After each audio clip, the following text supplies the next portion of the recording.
Life Day 2020. Participe.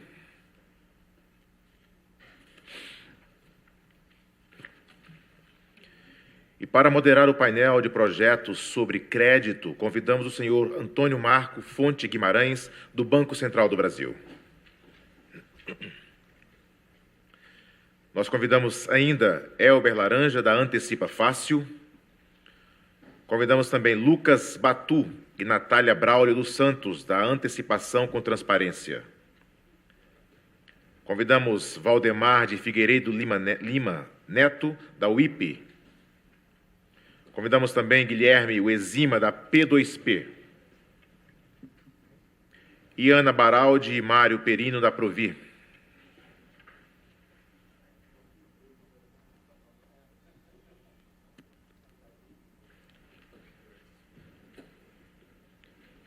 E com a palavra, o moderador deste painel, Antônio Marcos Fonte Guimarães.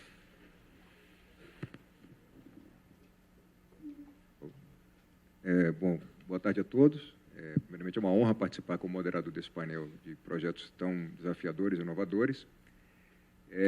Eu vou pedir que cada um de vocês faça uma breve apresentação do projeto que vocês estão propondo. Peço que respeite o tempo regulamentar de 10 minutos, para que tenha oportunidade também do público ou de tirar dúvidas aqui, para ter um conhecimento melhor do projeto que vocês estão trazendo aqui para a sociedade. Obrigado. Você pode começar o Antecipa Fácil do Elber, pode ser? Você primeiro?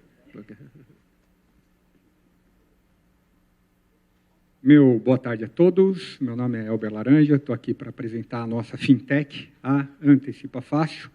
Para começar explicando a nossa proposta de valor, aliás, cadê o passador de slides? Que eu acho que alguém deveria ter me passado.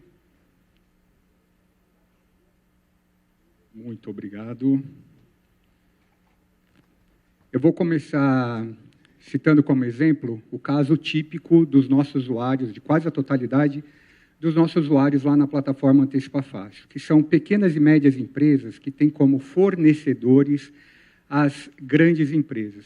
Então, essas pequenas e médias empresas estão espremidas entre as políticas de recebimento dos seus grandes fornecedores e as políticas de pagamento dos seus grandes clientes. Então, não é incomum a gente encontrar um usuário lá na plataforma Antecipa Fácil que demora 90, 60, 120 dias para receber pelo serviço ou produto vendido para essas grandes empresas. Estou falando em 120 dias, normalmente essa empresa tem um ciclo financeiro de mais ou menos 150 dias. Eu estou dizendo o seguinte, uma empresa que presta serviço para uma grande, ela pode demorar 5 meses para receber pelo seu trabalho. Eu estou falando de 5 giros no seu capital, 5 vezes folha de pagamento para pagar, 5 vezes o fornecedor cobrando, 5 vezes o tributo vencendo. Tá? E, de alguma forma, essa dinâmica que acontece na cadeia produtiva tem canalizado o dinheiro que poderia ficar na produção para o mercado de capitais, porque é o elo mais frágil da cadeia produtiva quem tem ido ao mercado buscar dinheiro para financiar os players maiores. Então, é quem tem menos acesso, é quem vai lá no banco quando consegue, para pegar o dinheiro mais caro que tem, para ele conseguir financiar o seu capital de giro e financiar o capital de giro do seu fornecedor e do seu cliente.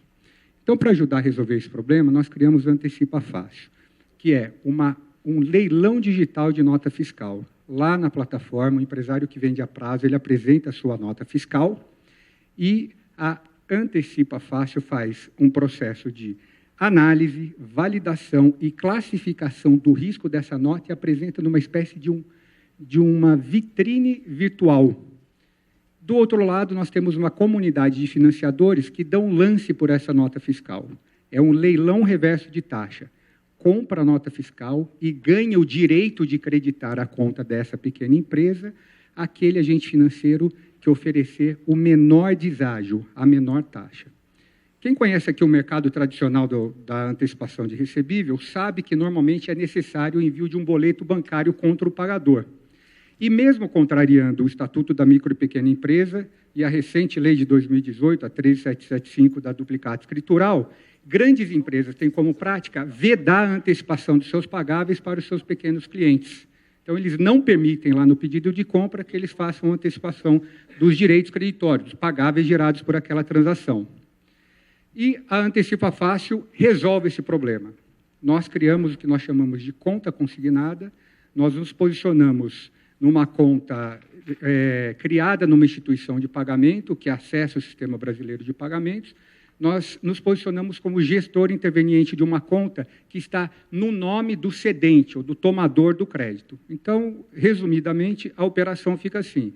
A empresa pequena ou média que vende para o grande, ela altera o domicílio bancário, então ela fala, olha, não me paga mais no bancão tradicional, agora você me paga aqui nessa instituição de pagamento, que tem um código de banco, e pelo simples fato de fazer isso e comprovar para a plataforma Antecipa Fácil, a gente faz a antecipação da nota fiscal dela no nosso leilão digital de direito creditório e ela consegue obter o recebimento em tempo presente e, na data da liquidação, é a Antecipa Fácil quem faz o roteamento desse recurso que caiu em conta corrente para a conta do agente financeiro que fez a antecipação.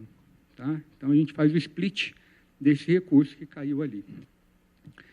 De alguma forma, nós estamos antecipando, eu acho que as premissas principais do que está propondo a consulta pública 74/2019 do Bacen. Por quê? A Antecipa Fácil, no seu ambiente digital, ela se posiciona como o escriturador da duplicata, porque ela reúne todos os documentos que validam aquele lastro como sendo verdadeiro, e dentro do nosso ambiente nós registramos porque a gente garante a unicidade do direito creditório. E fazemos a conciliação e o repasse dos créditos que caem na conta, assumindo um papel também muito parecido com aquele que a consulta pública 74 propõe para o agente escriturador. E é baseado nessa proposta de valor para o agente financeiro que a gente colocou aqui a nossa tese no LIFT. Tá?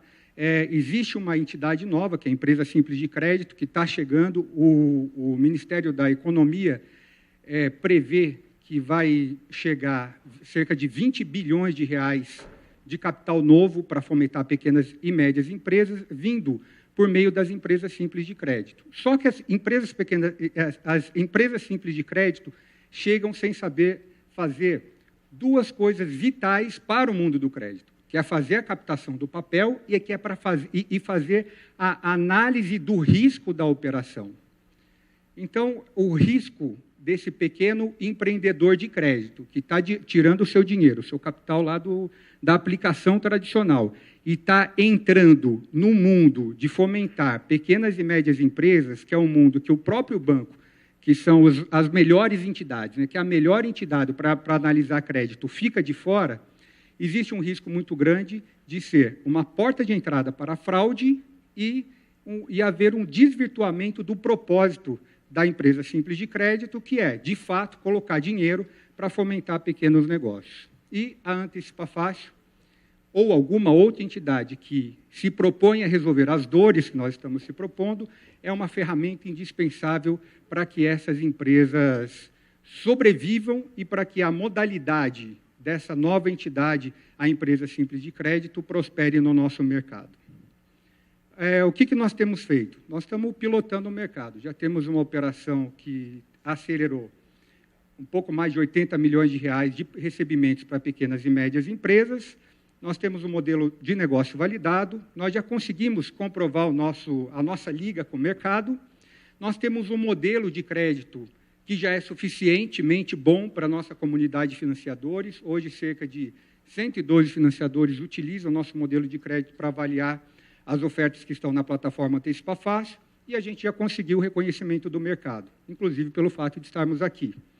E o que nós precisamos para acessar um mercado de cerca de 900 bilhões de reais por ano, que é o mercado das duplicatas? Tecnologia incremental, escalar a base e aperfeiçoar a nossa comunicação. Então, a gente está vendo assim, nós somos um pigmeu nesse mercado. Nós somos muito pequenininhos, mas com uma ótima proposta de valor e que já deu liga com os nossos usuários e a gente resolve o problema de muitas pequenas e médias empresas. Eu gostaria de terminar minha apresentação com essa frase, dizendo o seguinte: com essa frase muito bonita, aliás, viu? Que nós fizemos com carinho aqui, né? A Antecipa Fácil tem conseguido consolidar dados e normatizar as práticas do fomento mercantil, que, via de regra, é um mercado caótico, engajando os seus participantes somente pela geração de valor. É o sucesso em jornadas como essa que acreditamos nascerá o próximo player relevante de infraestrutura de ativos financeiros do nosso mercado. Então, a gente se permite, né, fazer uma autodenominação de uma espécie de um sandbox da consulta pública 74. As principais funcionalidades estão ali e a gente quer avançar, melhorando as nossas funcionalidades e comprovando o nosso valor para pequenas e médias empresas. Antecipa Fácil, o nosso negócio é manter as portas abertas para o seu. Muito obrigado.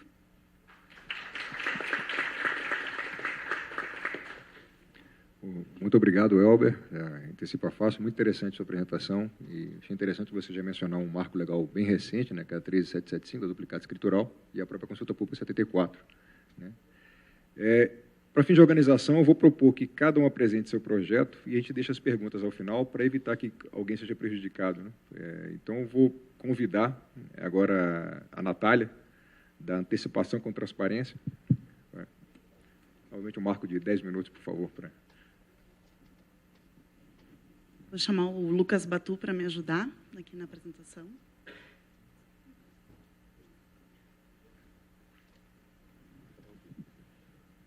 Bom, boa tarde. Eu estou hoje aqui representando a Openbox, que é uma fintech que tem como objetivo entregar crédito mais barato para as pequenas e médias empresas com ações sustentáveis. Nós entramos no Lift porque é um ecossistema de inovação que desenvolve propostas de inovação para o Sistema Nacional Financeiro, e a gente tem essa ambição. A nossa inovação, a gente gostaria muito que fizesse parte do sistema como um todo.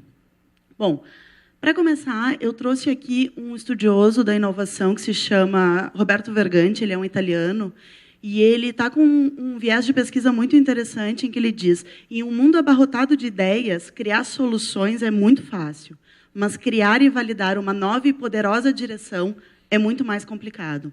E isso tem muito a ver com o projeto que nós trouxemos para o Lift e tivemos a honra de desenvolver quase que numa cocriação com um player tão importante no mercado financeiro. O objetivo, então, do nosso projeto é ter um processo que possa ser aplicado em todas as instituições que realizam a concessão de crédito, resultando em um crédito mais barato para as empresas de pequeno e médio porte com as ações sustentáveis.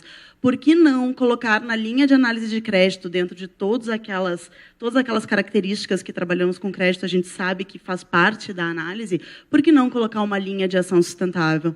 Por que não premiar o empresário que leva isso a sério e que contribui para o cenário que ele está inserido?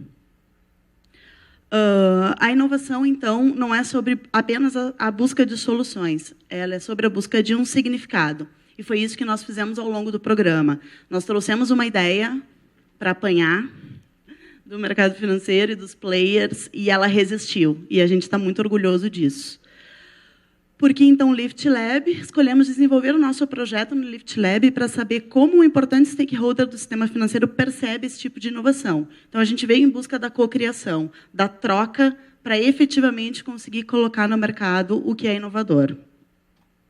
Então, para a gente dar uma alinhada de conceitos, a sustentabilidade ele é um problema de alta complexidade. Todas as literaturas trazem essa informação.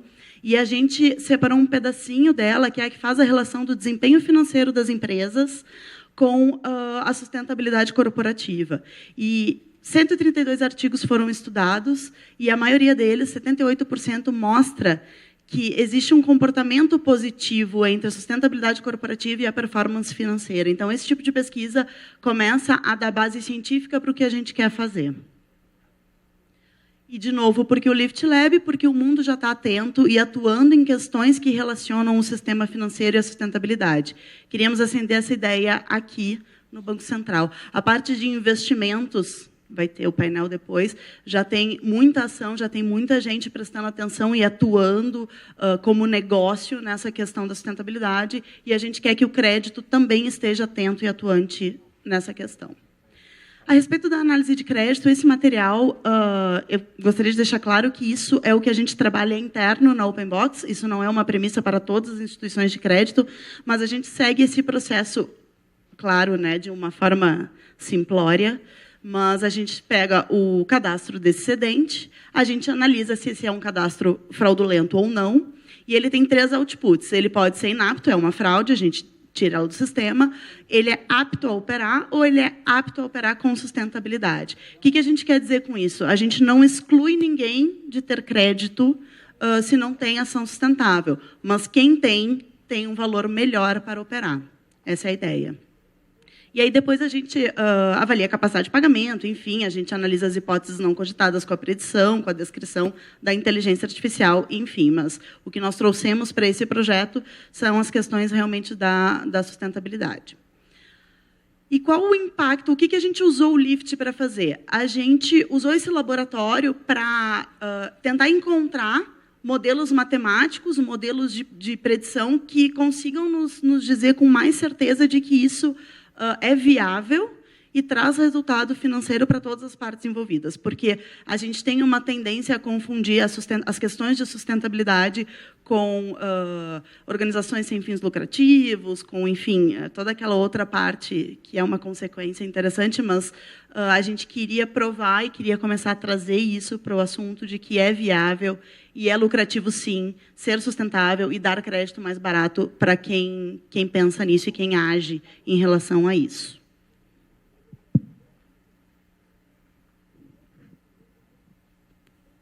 E justamente para tentar simular, para conseguir mostrar esse tipo de resultado para o pessoal do financeiro, para mostrar que pode sim ser uma boa, é uma boa escolha dar desconto baseado na sustentabilidade, a gente começa a fazer alguns cenários, algumas simulações, e por isso a gente precisa partir de algumas principais suposições. A primeira delas, ela traz a ideia de que a gente desenvolve uma relação de fidelidade com o nosso cedente, então ele começa uma operação e ele vai manter operações regulares conosco, e a segunda é que o início de uma nova operação é sempre no final da anterior, porque assim a gente consegue então ter uma noção do prazo médio de pagamento para conseguir botar com mais certeza dentro do nosso cenário simulado. Feito isso, então, aqui eu estou mostrando para vocês um gráfico que mostra o valor das operações em relação a cada uma delas. A gente está considerando um cenário de curto prazo, porque faz uma referência direta com o tempo de vida da nossa empresa, para fazer mais sentido isso. Então, de novo, todos esses valores, as taxas, o valor médio de operação, tudo faz respeito ao perfil ideal para nós como OpenBox. Então, de novo, aqui o valor de operação vai variar entre 40 a 80 mil reais. Aí vocês conseguem ver a linha verde, que é o valor médio. E, além disso, então, a gente sabe que os valores de taxa também variam muito devido à qualidade das notas de todo o resultado de uma análise de crédito. Então, a gente precisa normalizar essa taxa em relação ao... A gente precisa, normalizar o desconto sustentável em relação à taxa. Aqui eu trago para vocês, são 3 classes que a gente atualmente está considerando dentro das ações sustentáveis. O escopo a descrição de cada uma delas não está dentro do escopo do LIFT, mas eu posso falar que elas têm um valor de 0,2, 0,4 e 0,6, subindo as classificações.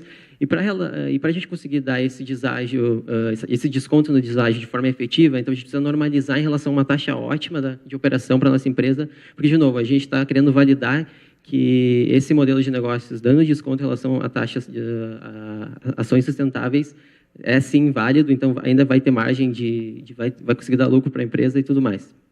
Então, seguindo isso, agora a gente pode simular qual seria o valor acumulado, baseado nesses descontos que são aplicados em cada uma dessas operações ao longo desse cenário de curto prazo, que é de 1 ano.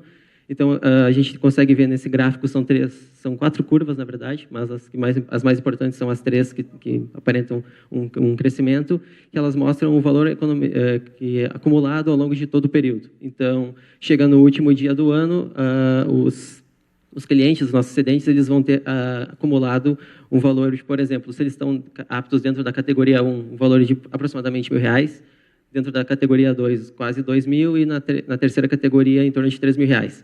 Com isso, então, a partir de agora, então, qual seria a destinação para esse recurso que foi acumulado durante esse período? E, por isso, então, a gente consegue dar algumas alternativas desse uso para os nossos cedentes, porque, de novo, ele decide o que ele vai fazer com esse desconto, mas a gente sugere algumas possibilidades. Por exemplo, ele pode retornar isso e reinvestir em ações sustentáveis, de forma, por exemplo, a escalar um nível acima e começar a ganhar mais desconto, talvez. Ou, se não, ele pode criar um fundo onde ele vai doar parte desse capital acumulado para instituições que fomentam esse tipo de ação, tanto social, tanto ambiental, quanto econômica, ou se não, uma conta poupança dentro da própria Open Box, que vai pagar, quando chegar o valor correto, ele vai conseguir pagar algum tipo de certificação. Então, um dos resultados do Lift Lab, que a gente viu depois de todo o estudo, é que os modelos atuais de concessão de crédito, eles não consideram, a gente não encontrou nenhum modelo que tenta aplicar esse tipo de desconto baseado em ações sustentáveis, então é algo que ainda precisa ser validado, e justamente por isso a continuidade desse projeto vai se dar a partir do acompanhamento de algumas empresas. Agora, há um tempo atrás, a gente conseguiu o nosso primeiro piloto, que a gente atuou com desconto em ações sustentáveis. Então, agora a gente começar a acompanhar ele, tentar fazer com que ele continue mantendo essa regularidade nas operações. E o principal também é conseguir mais cedentes que consigam entrar nessas classificações, porque, de novo, a gente quer medir o impacto que esse desconto gera dentro da empresa, para eles mesmos, e também monitorar esse impacto no ambiente, para tentar encontrar métricas melhores, porque, de novo, como a Natália falou, a sustentabilidade é um assunto complexo. Não é algo que apenas indicadores financeiros vão representar, porque a gente sabe que o desempenho de uma empresa não pode ser baseado completamente a gente não pode fazer essa correlação direta, porque existem muitos fatores, tanto macroeconômicos quanto implícitos, diversas coisas, na verdade. Então, a gente precisa ter algo um pouco mais qualitativo, mas, ao mesmo tempo, a gente precisa transformar isso em algo quantitativo. Então, conseguir monitorar esse tipo de impacto, tanto internamente quanto externamente, é necessário. E para isso, então, a gente vai ter um acompanhamento de curto, de médio e de longo prazo com esses nossos clientes, para poder validar esse modelo e poder dar continuidade a esse projeto. E para encerrar rapidamente, para não roubar muito tempo, a gente tem um manifesto que diz exatamente isso. A nossa intenção é mudar o mundo, e é isso que a gente está fazendo aqui. Eu e Batu representando a equipe inteira Open Box, que fica lá em Porto Alegre, e trabalha bastante para a gente conseguir fazer diferença nesse cenário. Obrigada.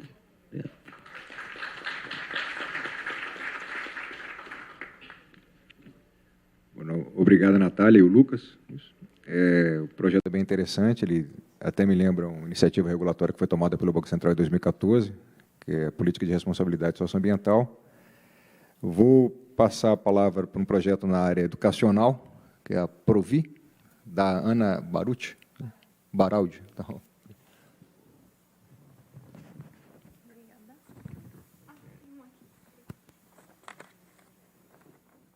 Olá, boa tarde.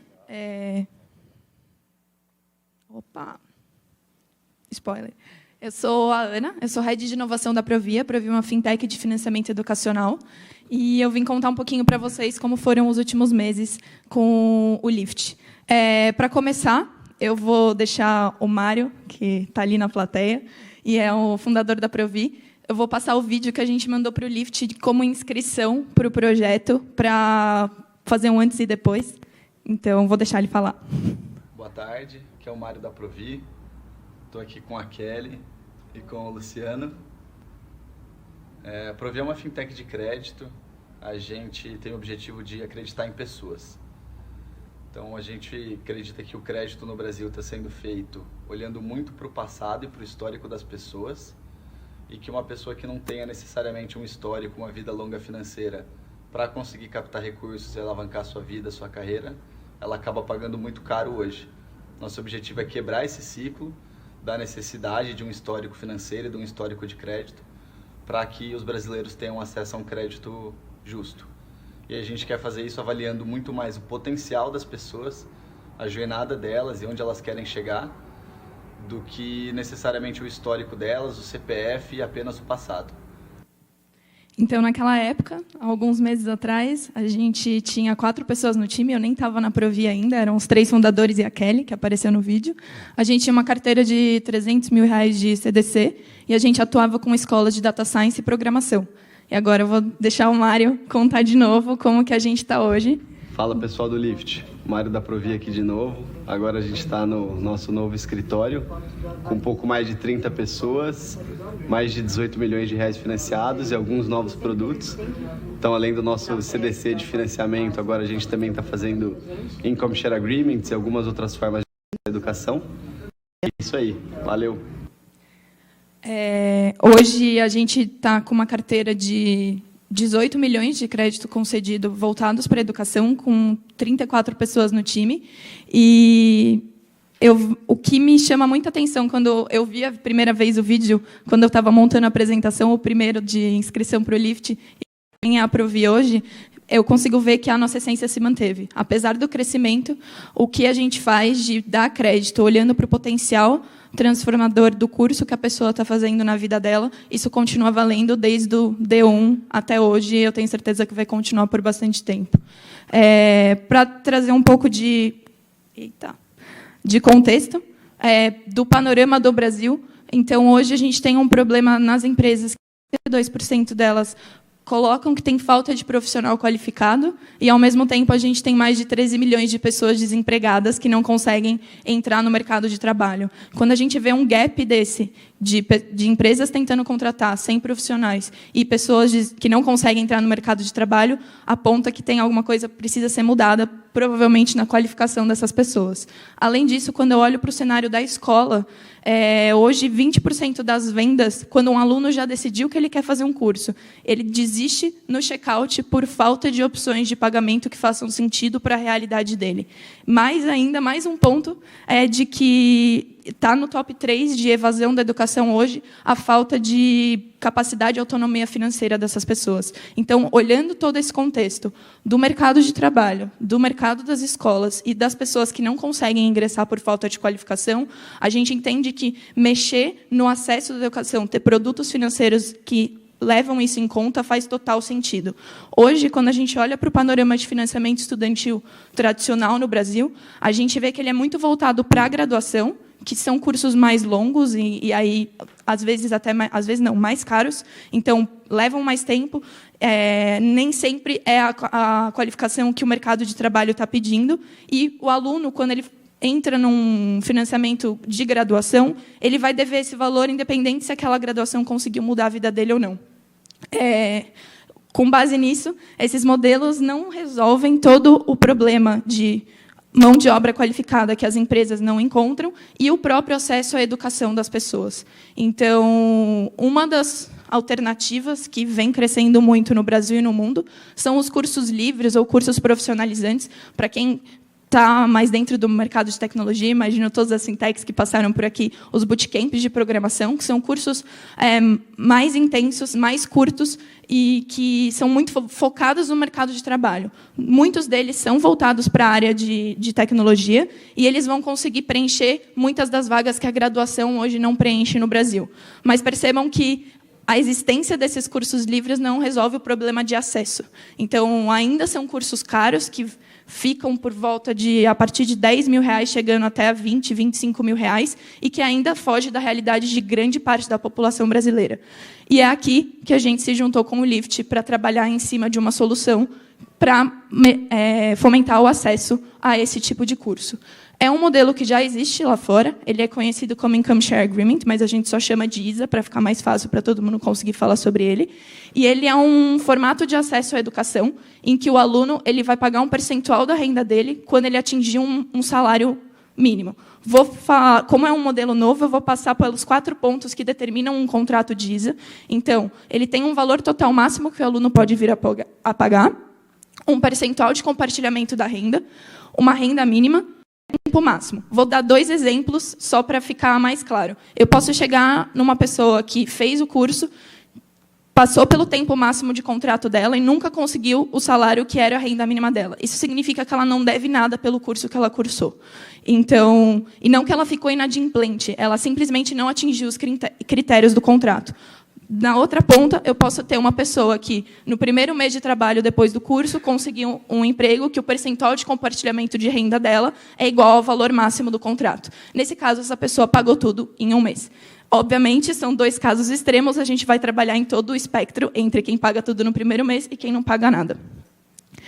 Esse modelo ele é muito mais alinhado com o aluno, porque ele vai pagar por um curso quando ele realmente teve impacto na vida dele, quando ele conseguiu ter uma transformação de carreira e de salário monetária mesmo. Se isso não acontecer, ele não paga. E quando a gente pensa em uma mudança de mercados, alguém que está fazendo uma transição de carreira, tem muita insegurança nesse sentido. Então, o ISA permite que essa pessoa fique mais tranquila.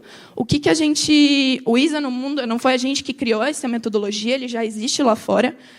Estima-se que vão ser concedidos 500 milhões de dólares em 2020, com mais de 40 faculdades e cursos livres de ISA no mundo. Então, ele está nos Estados Unidos, na Inglaterra, Nova Zelândia.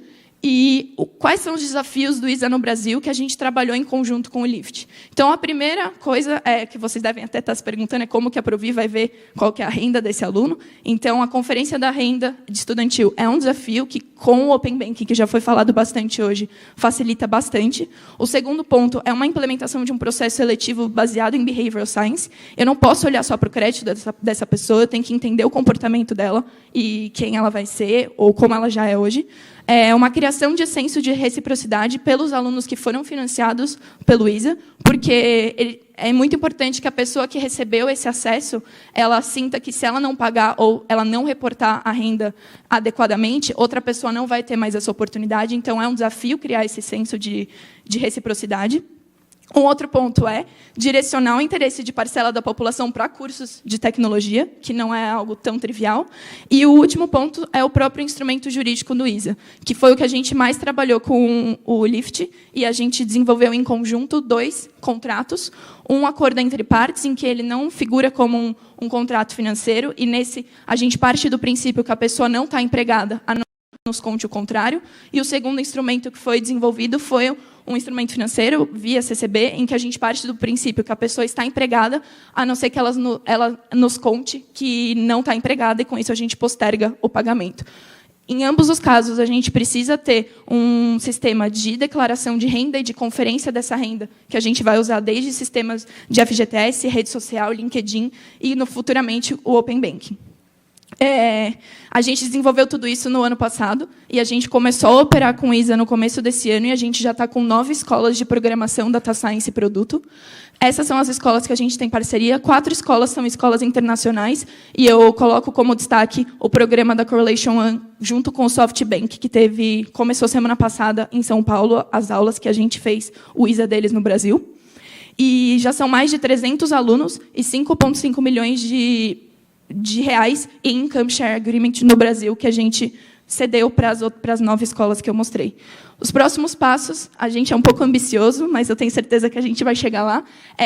O primeiro deles é a conferência e pagamento do percentual de renda diretamente na declaração de imposto de renda. Então, eu sei quanto a pessoa ganhou durante o ano, eu consigo já cobrar o percentual equivalente naquele momento. Uma facilitação da conferência da renda mensal via Open Banking, a regulação dos ISAs no Brasil, consolidação do modelo no Brasil como um formato de acesso à educação e expansão para a América Latina e, futuramente, expansão para outras áreas de conhecimento. Obviamente, falei de muito número, mas, para a gente, o mais importante são os relatos das pessoas que dizem para a gente que essa é uma alternativa que não existia antes e que, se não fosse por elas, elas não conseguiriam estar fazendo o curso, que provavelmente vai mudar a vida delas. Muito obrigada. Eu estou à disposição para qualquer dúvida.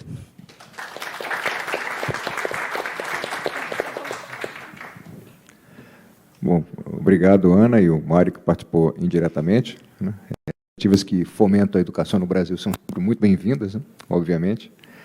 Queria convidar agora o Guilherme, do P2P Lending, que é um modelo de blockchain para empréstimo entre pessoas. Vou convidar o Tadeu. Alô? Oi. Pessoal, boa tarde. Muito prazer, meu nome é Guilherme. Meu nome é Tadeu. Nós trabalhamos lá no Laboratório de Inovação do Banco BV, e lá no banco nós somos provocados diariamente a refletir como a tecnologia pode auxiliar na melhoria de experiências para os nossos clientes e também, principalmente, na resolução das dores do dia a dia deles. Nós encontramos no Lift a oportunidade de, primeiro, fazer parte dessa comunidade, contribuir na melhoria do sistema financeiro e também nós aprendermos um pouco mais sobre a tecnologia blockchain, que até então é uma tecnologia que não havia disponível no banco, e também aplicando ela num case da plataforma peer-to-peer, que é também um modelo de negócio que, apesar do Banco BV hoje ser referência em crédito, não é um modelo vigente nos produtos no banco. Então, o modelo peer-to-peer, ele basicamente funciona através de uma plataforma peer-to-peer, né?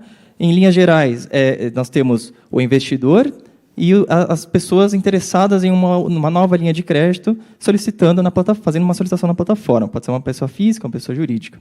Os investidores emprestam esse dinheiro para esse tomador de crédito e recebem as parcelas mensalmente com juros. Para uma plataforma dessa funcionar, através de um sistema de informação, ela pode operar sem intermediários. Mas, para otimizar algumas atividades, ela pode, sim, realizar integrações para viabilizar a operação, como, por exemplo, se integrar numa agência que detém o histórico de crédito, a fim de calcular o histórico de crédito dos tomadores que estão cadastrados na plataforma. Ela pode se entregar a uma instituição financeira para realizar operações de cash-in, cash-out, enfim, ou demais serviços. Em geral, esse tipo de integração ele tende a ser um pouco demorado, dada a natureza da operação, uma operação um pouco crítica envolvendo movimentação financeira.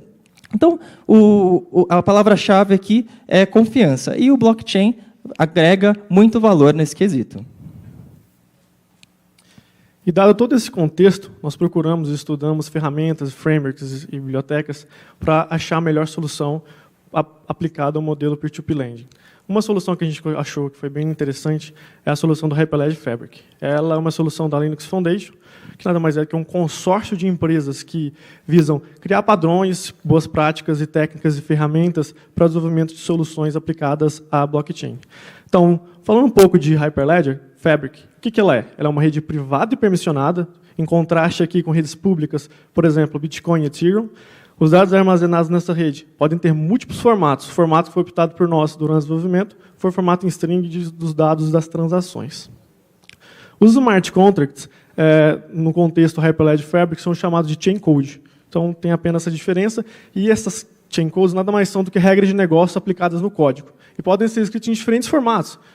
Formatos, quando eu falo formatos de linguagem, Node, C#, Go, optados por nós, como a gente vai ver no slide seguinte, é o formato do Node.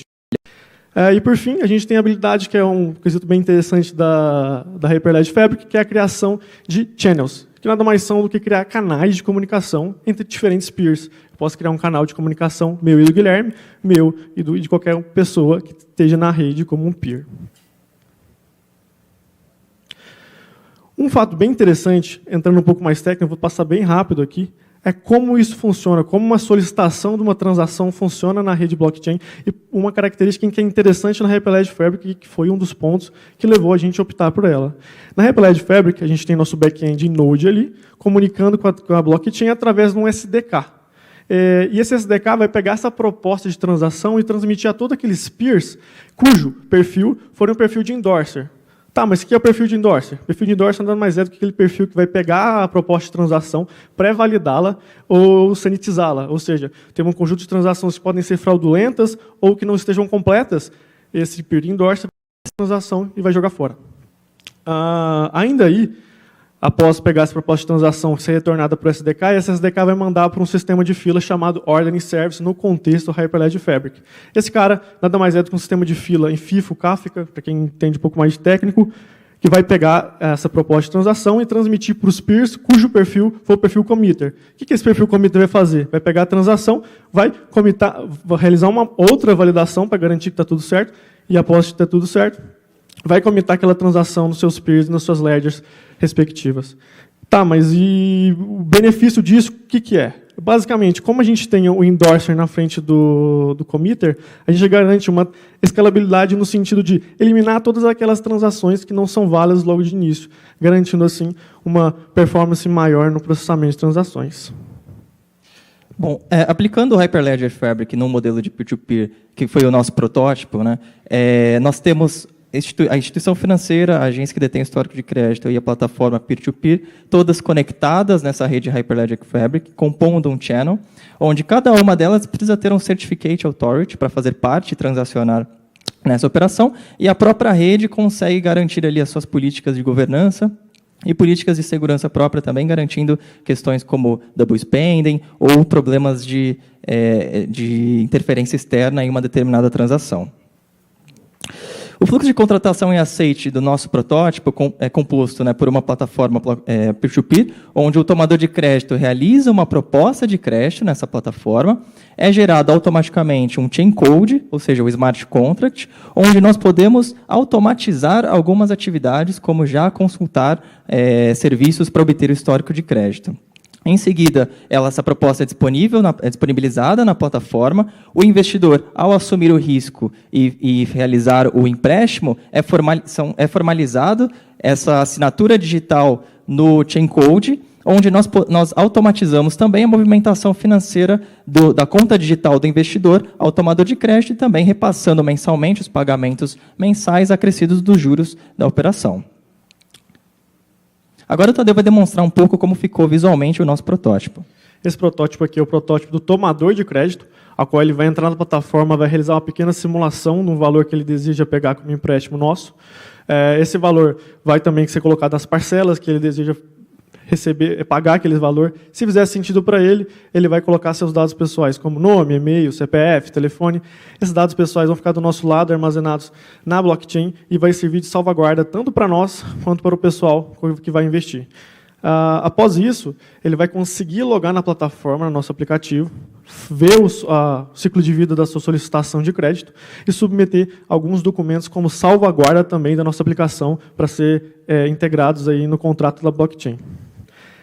Na visão do investidor, a gente tem nossa landing page que foi produzida também, onde a gente consegue simular um valor investido e as parcelas que ele gostaria de receber aquele valor acrescido aos juros. Se fizer sentido para ele, da mesma forma como o tomador de crédito, ele vai submeter dados pessoais como nome, e-mail, CPF, telefone, igual ele está fazendo aqui. Após isso, ele vai receber um e-mail de confirmação, ele vai entrar numa plataforma através desse e-mail de confirmação e vai submeter, da mesma forma que o tomador, aqueles dois documentos que servem de salvaguarda para a plataforma para garantir a autenticidade desse investidor.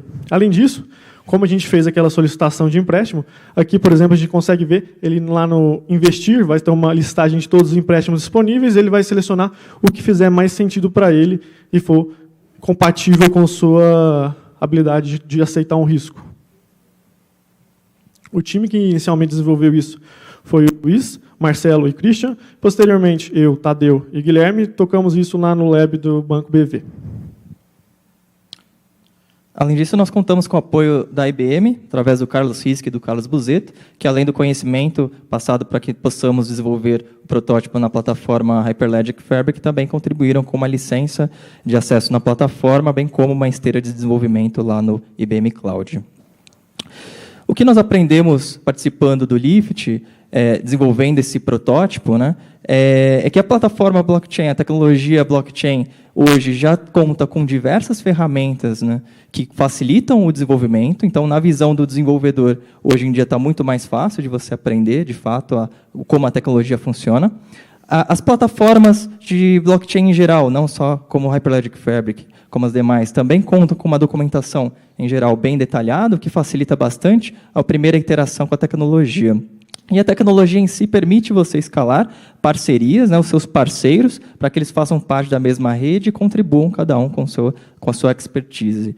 Alguns pontos de atenção que nós identificamos é que a comunidade de desenvolvedores ainda pode ser um pouco pequena, então, ao longo do desenvolvimento, nós caímos em algumas situações onde não encontramos uma solução na comunidade de forma mais simples, né? E o setup inicial pode ser um pouco trabalhoso, mas à medida que ele é realizado, tende-se a ficar mais fácil o desenvolvimento, o ambiente de desenvolvimento. Também os custos, que dependendo da demanda, podem ser relacionados a pessoas ou de infraestrutura, podem ser um pouco elevados, mas acreditamos que na linha do tempo, com a popularização da tecnologia, eles tendem a diminuir. Gostaríamos de agradecer a todos e estamos à disposição para eventuais dúvidas. Muito obrigado. Muito obrigado, Guilherme e Tadeu, pela apresentação. E, para concluir a apresentação dos projetos, eu vou convidar o Valdemar, que é um projeto bem inovador, né, que da WIP, que estima probabilidade de demissão de um colaborador, é isso mesmo? Isso, perfeito. Eu sou o Valdemar Neto, o Valdes, da WIP. Tá, e antes de entrar no projeto em si, antes que eu esqueça, preciso agradecer algumas pessoas. Tá? O Eduardo Rezende foi quem abraçou esse projeto comigo, e sem ele a gente não teria saído do outro lado. Então, ele não pôde estar aqui, infelizmente, ele está em Florianópolis, no evento TI.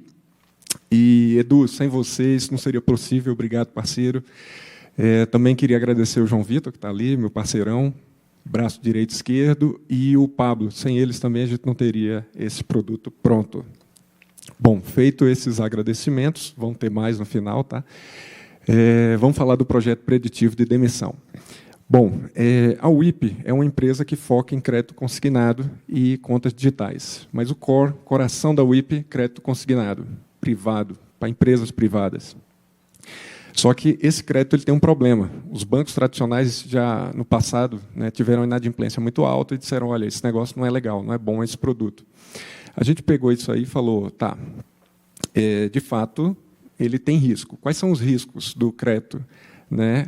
A gente foi pesquisar e descobriu o seguinte, que o primeiro motivo, né, a pesquisa da Boa Vista, mostrava que o primeiro motivo da pessoa não pagar um empréstimo é porque ela perdeu o emprego. Certo? E faz sentido. Né? Você tem que botar dinheiro em casa, se alimentar, aluguel, você vai deixar para pagar isso depois. Então, a perda do emprego ela é o primeiro fator. Tem outros também, como falta de disciplina financeira, educação, etc. Então, quando a gente olhou para isso, a gente percebeu o seguinte, espera aí, o nosso primeiro produto de crédito, que é o consignado privado, né, a pessoa pode perder o emprego, e isso é um fator de risco, ela pode vir a falecer, certo? Não vamos mexer com isso agora, tá? Mas vamos então o risco dela perder o emprego. Né? A gente verifica também pela pesquisa do Serasa que boa parte aí, né, 40% da população, isso, tá, pessoal, é de junho de 2019, porque quando a gente pegou esses dados foi, acredito que em outubro, mais ou menos, quando a gente estava no meio do lift no ano passado. 40% da população tinha dívida atrasada ou negativada. Dívida não é problema, mas quando ela está atrasada, é. Então, o que a gente resolveu fazer? Né, a gente disse, olha, lá na WIP, né, meu sócio investidor pegou e falou, Valdemar, tu está inventando aí sarna para se coçar, eu não ponho um centavo nisso aí não, foca no teu coração, né, no coração do negócio. Eu disse, tá bom, mas se eu puder fazer aqui, eu posso? Ele disse, não, se tem o tempo, você faz se você quiser. Eu disse, então tá bom. Foi aí que eu peguei o Edu é cientista da computação, né, bom em estatística, eu digo, Edu, tem um desafio aqui, vamos. Então eu disse para ele o seguinte, olha, tem como a gente descobrir se a pessoa vai ser demitida ou não? Ele falou, rapaz, não sei, nunca chegou com essa ideia, não. E o Edu, eu conheci ele assim, tá? Eu passei na sala lá de P&D, o Edu estava tirando foto de banana. Eu disse assim, Edu, o que você está fazendo? Ele disse, eu estou tirando foto da banana, para ver se o computador consegue, o IoT com inteligência, consegue dizer se ela está madura ou não, para a transportadora mandar voltar, falar, não, já está muito madura, eu não quero mais verdinha, porque daqui que chegue na Ceasa. Eu falei, rapaz, gostei, esse maluco é o que eu preciso. Então, juntamos, né, e saiu isso aí. Bom, quando a gente viu esse problema, então a gente está, já sabemos então o problema, vamos então tentar solucionar. Então, o problema é, na hora que eu for emprestar dinheiro, eu quero saber se aquele funcionário tem alguma chance de ser demitido a curto prazo e tal. Então, essa foi a hipótese inicial, certo? Então, a gente usou o machine learning, tá, para diminuir esse risco. Com base em quê? A gente pegou alguns dados, tá, de 7 empresas. Então, pegamos 3.340 perfis dessas empresas, certo? 33 variáveis de cada um desses 3.340 perfis, e começamos a brincar. certo? Então, assim, algoritmo é brincar com, né, você fica ali amassando o número, vai para um lado, vai para o outro, e tenta encontrar algum padrão, alguma correlação. O que o algoritmo fez? O algoritmo ele faz o seguinte, certo? A primeira coisa que você tem que fazer é limpar a base de dados. E eu digo para vocês o seguinte, foi o que mais deu trabalho. Certo? Não foi a Amazon, não foi o cloud, não foi a metodologia, não foi a estatística. Você pegar dado, e dado bom, isso é muito complicado. Tá? Foi a maior dificuldade, onde a gente mais gastou tempo. No final, a gente chegou a 700 não lembro de cabeça, 700 e poucos perfis. E aí, o que ele faz? Né? A inteligência artificial da Amazon, se não me engano, chama Sage, certo? Ele pega 70% disso e fala, tá, eu preciso treinar o meu algoritmo. Eu preciso saber, olha, me diz quem é que está trabalhando até hoje e quem não está. Certo? A partir daí, eu vou olhar todas as demais variáveis e tentar encontrar alguma correlação. Foi isso que ele fez. Então, ele pegou 585 para treinar. E essas 186 foi depois para ele testar. Por quê? Porque dessas 186, a gente sabe quem está trabalhando e quem não está. Então, a gente vai saber se ele está bom ou não, se ele consegue prever a demissão ou não, certo? Com qual nível de precisão. Então, foi isso que a gente fez. Bom, a gente usou 2 metodologias. Tá? Normalmente, usa-se muitas para ver assim, espera aí, vamos ver qual a mais adequada. A gente usou a regressão logística e a random forest, a floresta aleatória, né, para quem gosta de traduzir. Na random forest, a gente conseguiu, aliás, na regressão logística, 77% de acerto. Quando a gente começou o projeto, eu falei, Edu, vamos tentar aí chegar em pelo menos acima de 67, 2/3, né, de acerto. Ele falou, não, pô, a IBM começou com 64, vamos botar 60, né? IBM é grande, é poderosa, né? Vamos começar com 60, vamos ser mais humilde aí, de repente até 50, e depois a gente vai melhorando. Quando a gente olhou esses números, a gente ficou bem empolgado, a gente falou, caramba, que legal. Certo? O Random Forest chegou à taxa de acerto de 82%. Bom, eu trouxe então só o gráfico do Random Forest para a gente falar um pouquinho e entender, certo? Por que a gente ficou tão empolgado. 82% é bom, mas espera aí, 18% de erro, né, é muita coisa. Pode me dar um prejuízo grande, né? Não é bem assim. Nesse gráfico aqui, a gente tem o actual label, é dizendo o seguinte, o estado atual da pessoa. 1 é ele está empregado, 0 ele não está empregado. Então, aqui, a gente tem, no 94, 94 pessoas não estavam empregadas, tá? E aqui embaixo a gente tem esse 0, que é o predicted label. O nosso sistema pegou e ele identificou que esses 94 não estavam empregados. Se você somar esses 4 quadrantes, vai dar o quê? 196, que são os perfis que ele separou para teste, que era o 30% da nossa base. Tá? Então, ele acertou 94 pessoas que não estavam empregadas, ele acertou.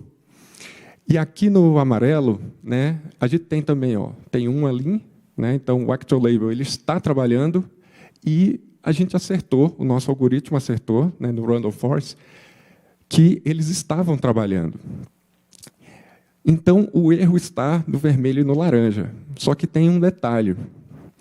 O erro tipo 1, certo, que é quando a pessoa está trabalhando e o meu algoritmo diz que ele não está trabalhando, que foi o maior número ali de erro, 26, certo? O que acontece? Quando ele dá negativo, você nega. Tá? Por quê? Para que a gente pensou isso? Isso aqui vai ser um insumo para mim, o meu motor de crédito. É mais um insumo que eu busco nos birôs e eu trago mais essa informação.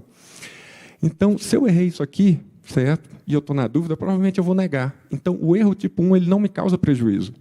Agora, aqueles 9, aquele é problemático. O erro tipo 2 ele me causa prejuízo. Por quê? Porque a pessoa está desempregada, e a gente sabe pela pesquisa da Boa Vista que isso aqui é o maior indicador de que ele não vai me pagar, porque ele tem outras prioridades na vida. Tá? E eu disse que ele está empregado.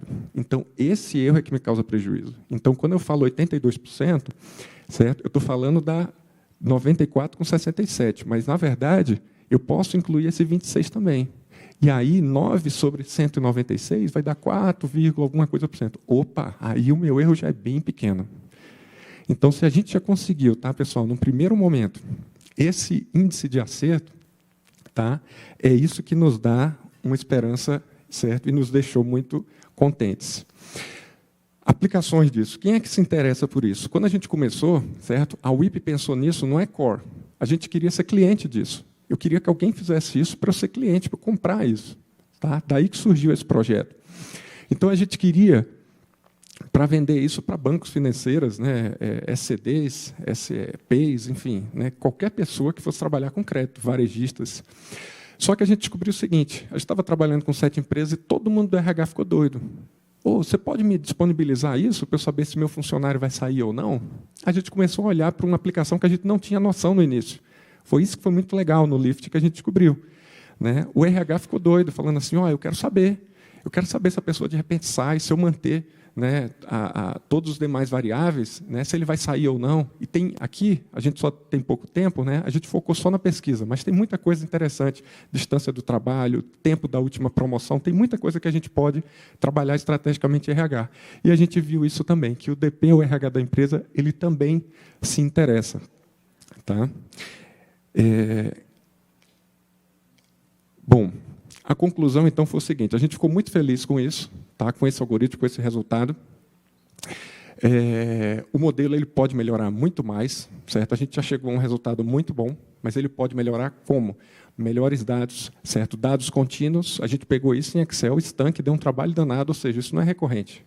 Se a gente conseguir deixar isso recorrente, aumentar a base de dados, melhorar e testar cada vez mais o algoritmo vai ficando mais inteligente. Então, de 94 vai para 5, 6, até chegar onde a gente quer, que é próximo de 100%.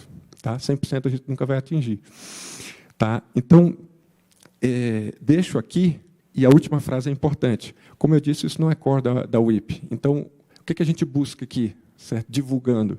Se alguém tiver interesse, tiver algo para agregar a esse projeto, nos procurem, que a gente tem todo o interesse em conversar com vocês. Tá? Alguma empresa de RH, alguém que pense em RH estrategicamente, traga isso, tá? Para a gente tentar tornar isso recorrente, e a WIP vai ser o primeiro cliente. Agora sim, agradecendo, né, formalmente o Banco Central, Fenasbac e a AWS, na figura do Hugo Carvalho, que foi quem nos ajudou a achar naquela biblioteca gigantesca da AWS o que a gente precisava. E aqui estão meus contatos. Obrigado.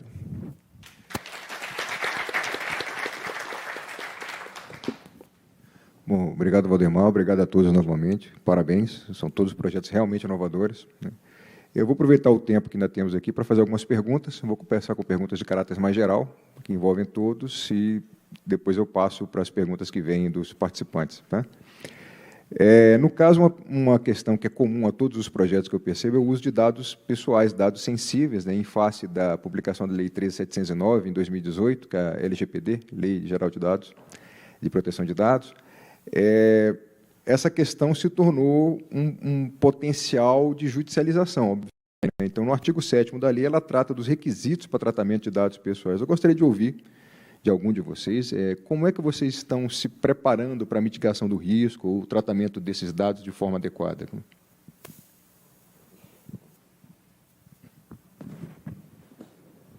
Essa é uma preocupação. A gente já tinha, nos nossos termos de utilização da plataforma, tanto pelo lado do financiador, do agente financeiro, quanto pelo lado do usuário tomador, algumas cláusulas que previam a autorização em ambiente restrito, né, da utilização da informação em caráter especial para a gente fazer modelos de análise de crédito.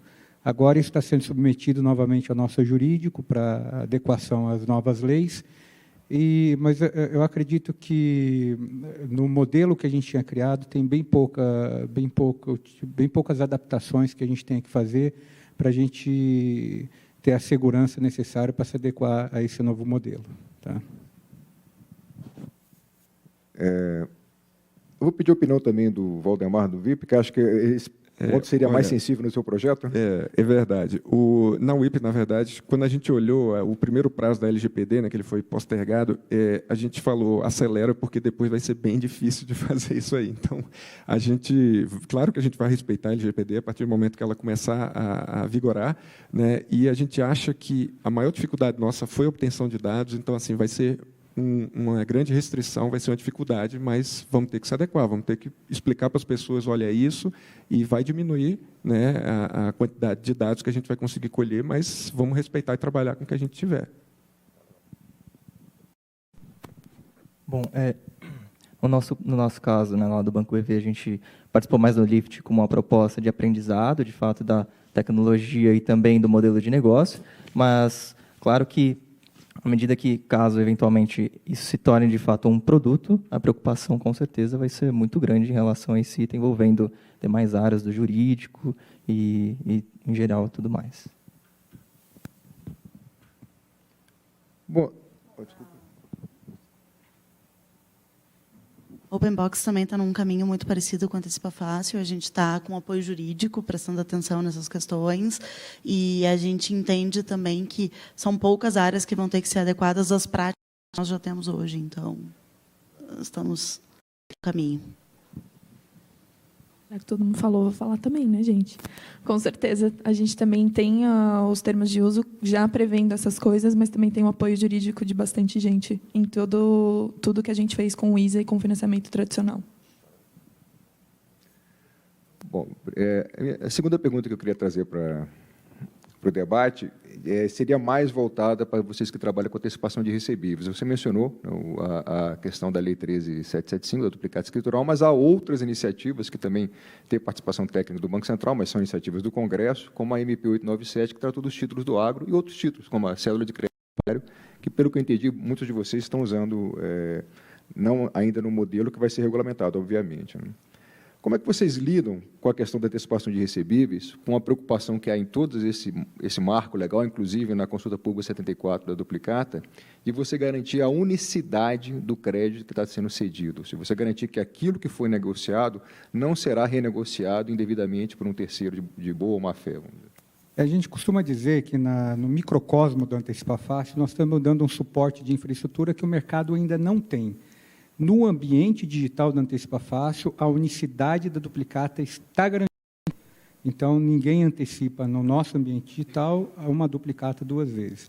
E nem utiliza o mesmo lastro para fazer a emissão de duas duplicatas. Então, isso está garantido. Como que a gente vê a 74? Como substituindo ou ampliando, ampliando essa ação, é super importante para a redução da assimetria de informação, um dos aspectos que traz mais risco para o nosso negócio.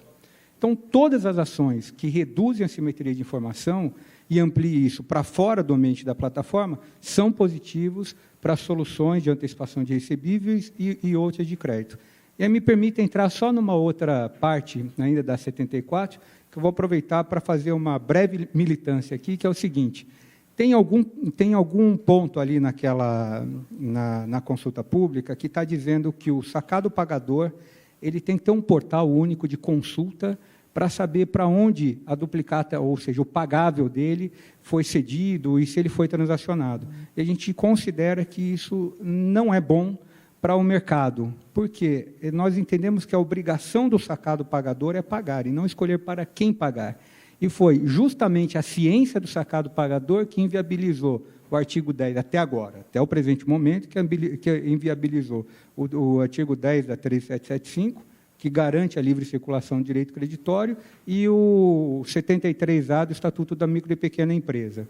Então, a ciência do sacado pagador sobre o destino daquele ativo que é, de fato, do pequeno e médio empresário, ele prejudica a livre movimentação desse direito, desse ativo por essa empresa. Quem coloca as cartas e quem estabelece as regras desse jogo são as grandes empresas. E se ele tem a ciência disso, ele vai usar instrumentos para coagir o seu pequeno fornecedor a agir como ele prefere, que é não antecipando seus pagáveis. Agradeço. Espero que tenha feito essa sugestão na consulta pública, mas está ótimo. Está registrada lá e vai ser considerado certamente. Eu vou passar uma pergunta do que veio do YouTube, do Marcos Moura, que ele pergunta como registrar a operação no SR no Banco Central, sendo que o tomador de financiamento, acho que não terminou de... pode não atingir... Eu não terminou de digitar. Bom, enquanto termina de colocar a pergunta, eu vou passar para uma específica do projeto da Natália, que é muito interessante porque, em 2014, pela Resolução 4327, que o Banco Central, o Conselho Monetário Nacional, tentou exatamente implementou a política de responsabilidade socioambiental. Uma das grandes preocupações nos princípios da norma foi exatamente assegurar que a ideia da sua responsabilidade socioambiental não fosse voltada para um fim mercadológico, simplesmente propagandista. Né? Como é que vocês fazem a distinção dentro da avaliação do risco de crédito entre o que é mercadológico, o que é um projeto de iniciativa concreta para aumento da responsabilidade socioambiental? Sabe que esse é um grande desafio do nosso viés de ações sustentáveis, que isso já ficou tão marcado dessas ações mercadológicas e, na verdade, na prática, não fazer nenhuma diferença, nenhum impacto, que nós temos muito cuidado com isso.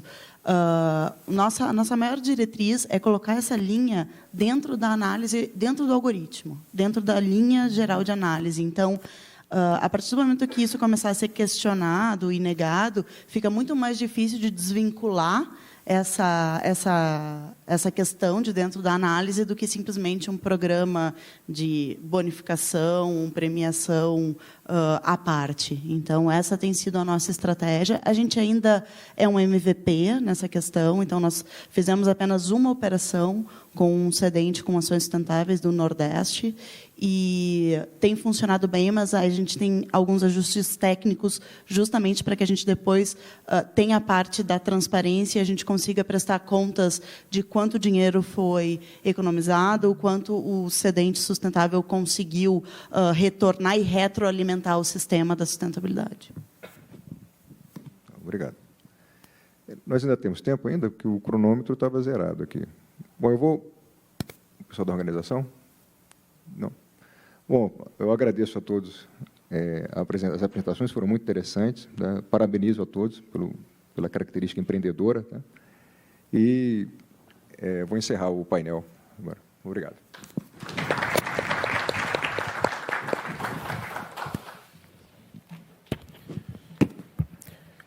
Bem, senhoras e senhores, agradecemos o moderador Antônio Marcos Ponte Guimarães e demais participantes deste painel.